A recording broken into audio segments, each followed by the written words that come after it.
केवल कुछ ना करना ध्यान हो सकता है कि जब तुम कुछ ना करो तब आप एक गहराई में चले जाओ, आप एक अपने भीतर की ध्वनि सुनने लगो, तो ध्यान उसे कह सकते हैं। क्योंकि ध्यान स्वतः घटता है, हमारे करने से कुछ नहीं होता है।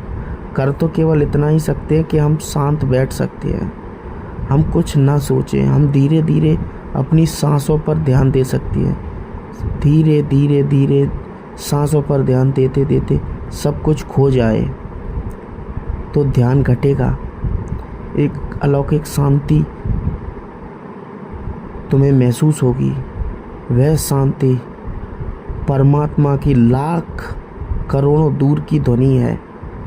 वह शांति बड़ी ही अचंभित कर जाने वाली होगी, क्योंकि तुमने जीवन में कभी भी शांति को चखा ही नहीं है। अशांति में दौड़ते रहे हो, लेकिन शांति की चाह सभी करते हैं। उस अमृत के स्वाद को अभी तुमने चखा ही नहीं है, इसीलिए उसका तुम्हें अनुभव नहीं है। अगर थोड़ा प्रयास करोगे तो अमृत से महाअमृत तक भी पहुंच सकते हो। तो तुम जीवन के बारे में सब कुछ स्वतः ही समझने लगोगे। तुम्हारे भीतर से प्रभु बोलने लगेंगे। जब तुम अपने आप को खुला रखोगे, कोशिश करोगे कि अपने आप को शांत करो, तो ध्यान घटेगा।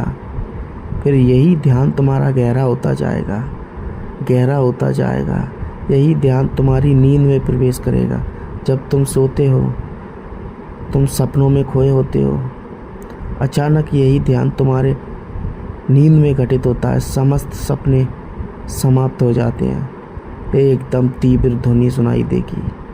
वह साक्षात परमात्मा आएगा, जो परमात्मा रोज गुजरता है, लेकिन तुम विचारों में उलझे रहते हो। उसे परखने में, उसे महसूस करने में तुमसे चूक हो जाती है।